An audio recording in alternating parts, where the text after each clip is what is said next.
I'm Tom Baker, this is Chasing Cars, and in the 2.5 years since I last reviewed an Audi RSQ3 Sportback, not much has changed about this little firecracker of a coupe SUV, and that's fine because it's still one of the segment's best choices with a turbocharged 5-cylinder engine. But one big milestone has happened, and that's that the RSQ3 nameplate has turned 10.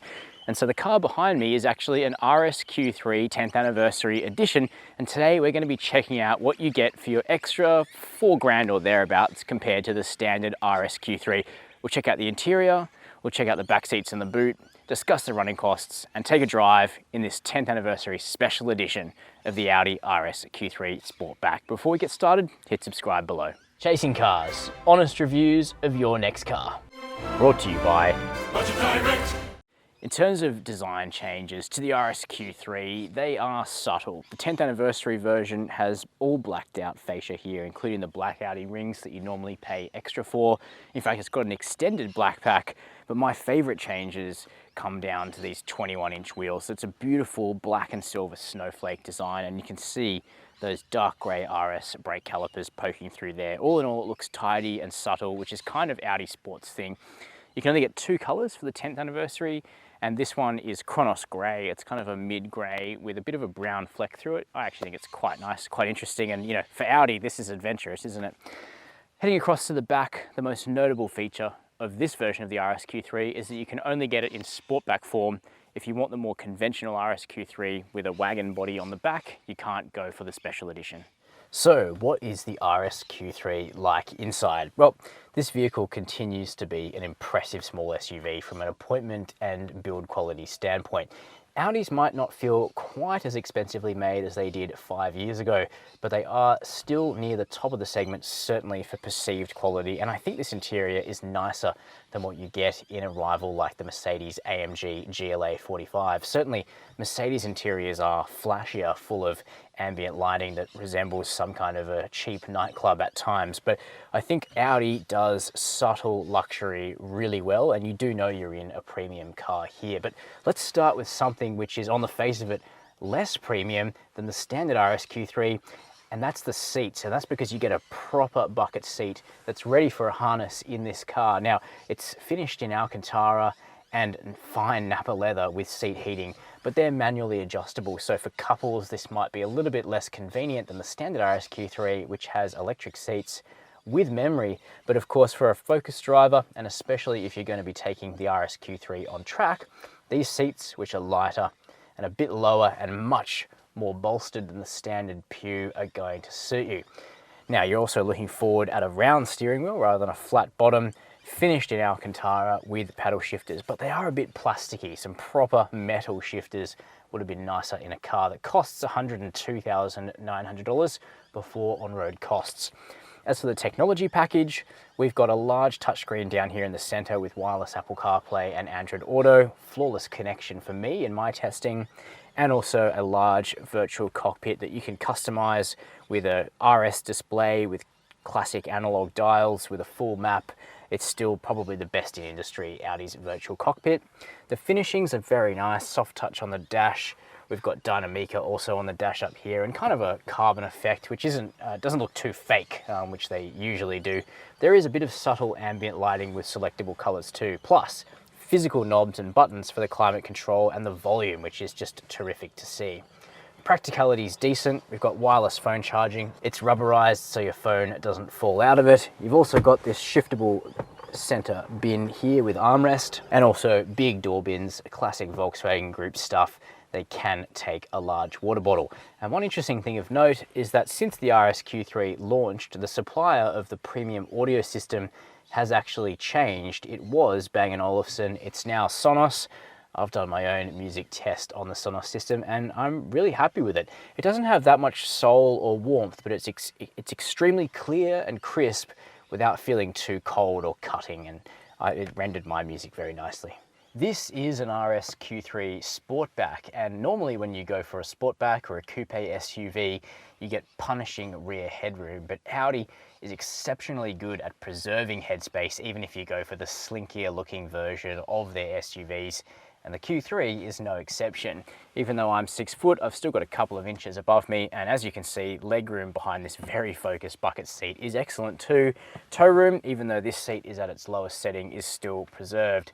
Now the back seats themselves are very comfortable with a bench which is properly inclined, so it is going to give you support on longer trips.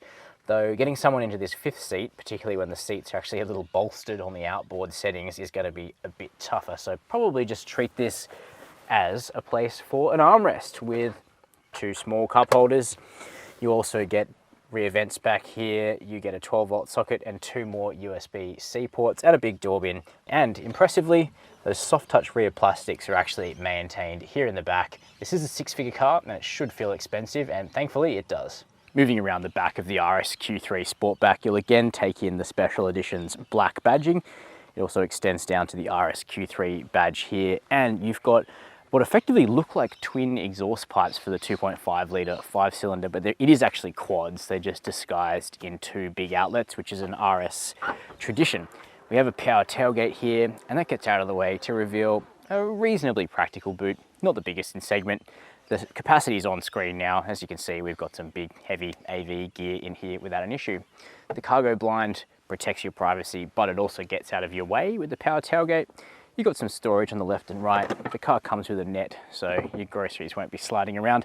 But in terms of a spare, you won't find one with this car. It's just a compressor and a goo kit. In terms of running costs, Audi will sell a 5-year service plan with an RSQ3, which covers the first 5 years and 75,000 Ks of scheduled maintenance. That costs $3,580, which is on the more expensive side for a smaller mid-size SUV. But remember that the RSQ3 is a very complicated little sports car as much as it is a crossover or a practical vehicle, so it's reasonably fair once you break it down. The warranty is 5 years with unlimited kilometers, and when it comes to fuel consumption, if you drive this thing in eco very carefully, you might be able to get it under 10 litres per 100 Ks. But once you push through the very doughy default calibration of the throttle in this car and drive it kind of more as an RSQ3 was intended to be driven, you'll be seeing around 15 litres per 100 Ks on the trip computer, which is an awful lot for a small SUV, even one with this much power. So what is the RSQ3 like to drive? Let's have a crack. The first thing that takes you in is the awesome sound of this SUV.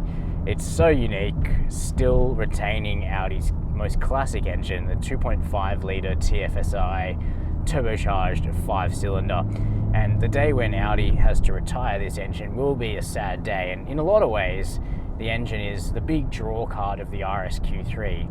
But controversially, the 5-cylinder actually isn't the best part of this car, and in a lot of ways rivals with 4-cylinder engines have actually overtaken the way the RSQ3 is able to deliver its power. What they can't match is that sound. The beautiful offbeat odd cylinder count noise is not something you get in a AMG GLA 45 or that forthcoming BMW X1 M35i. They're all 2-litre 4-cylinders, and they're very, very effective 2-litre 4-cylinders, in some ways more effective than the Audi's 5-cylinder, which you can tell has been really strangled for emissions. It still sounds pretty good with a bit of augmentation in the cabin, but it's very, very doughy. You can put the car in dynamic, you can set up your RS mode, but still you've almost got to like kind of kick through this incredibly syrupy, gluggy throttle calibration, which is really annoying, and it's at its worst when the car is cold. So your first impression of the RSQ3 every morning is this incredibly doughy throttle and really slipping clutch kind of effect from the S-tronic transmission, which is very similar to a Volkswagen DSG, if not the same. So the syrupy nature of that engine is a little frustrating when you get cracking throttle response from this car's rivals, but thankfully it's effective enough to deliver a 4.86 second 0 to 100 sprint in our independent testing. That's not that close to the claim. We just couldn't get this car to accelerate crisply. Maybe this car is the particular problem rather than the RSQ3, but it still does get the job done effectively, especially once you're on the move, and especially if you shift gears yourself, like I'm doing now. You know, it can bang off some pretty quick, snappy shifts. But it's actually the chassis of the RSQ3 which is what you'd write home about. The ride, the handling are excellent for an SUV of this type, but especially the ride. You can tell that Audi Sport's best and brightest have signed off on the suspension of this car, which is very firm, which is what you'd expect for an RS product, but it's beautifully controlled, never crashy. You can certainly tell what's going on the road beneath you, but it is so absorbent and compliant in so many ways that it's not tiresome to commute in this car. And when you do hit a bump, that effect is not transmitted up your spine. It's just like, oh, okay, I can tell this car is very firm. But then it has the body control to really turn it on in the corners, and you could track this car if you really wanted to. Now we're on 21-inch wheels here, really wide and low profile Continental Conti Sport Contact 6 tires, really good contact patch and lots of grip with this car. So the steering and the handling is very crisp. The steering itself is quite heavy. You can relax it off, but it feels a bit unnaturally light in comfort mode. So I'm actually preferring the middle weighting of the steering. It certainly plots a very accurate line in the corners, but one thing you'll find is a bit restrained in the RSQ3 compared to the Audi RS3, even the S3, or cars like the Volkswagen Golf R, is that the RSQ3 is just less playful.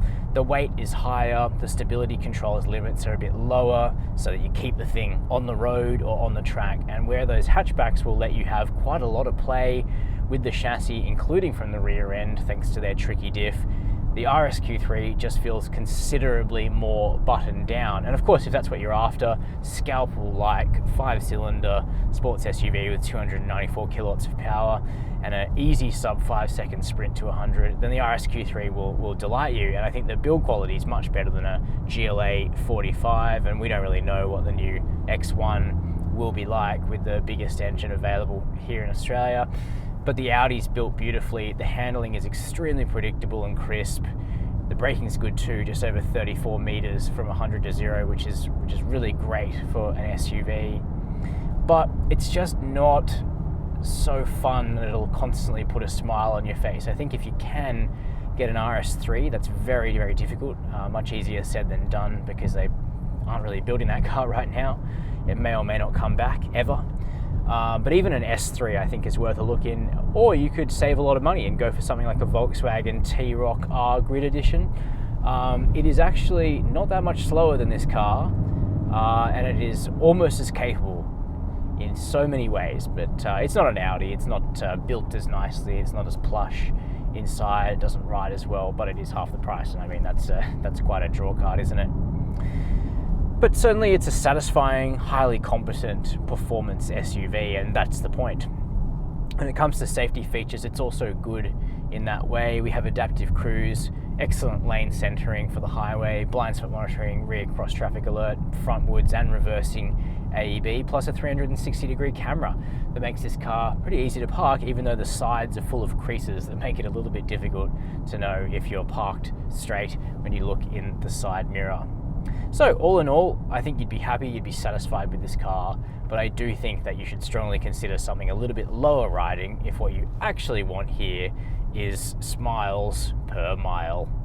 So those are my impressions of the Audi RSQ3's 10th anniversary special edition in Sportback form. This is still one of the most distinctive small SUVs you can buy, giving you that 5th cylinder and a great soundtrack when most rivals will only give you 4. It's also extremely polished and refined to drive slow or fast with excellent suspension discipline and body control. But you can't avoid the fact that an Audi RS3 or a Volkswagen Golf R is more fun to drive than this vehicle. Because of that lower center of gravity, you don't feel as isolated from the steering and from the rest of the driving experience as you do in the RSQ3. So if you must have your sporty small car packaged up as an SUV, by all means, the RSQ3 is a very good one. But if you can live with a hatchback, you're going to have much more fun. Let me know your opinions down below in the comments. While you're there, hit subscribe and the notification bell. And as always, thanks for watching Chasing Cars.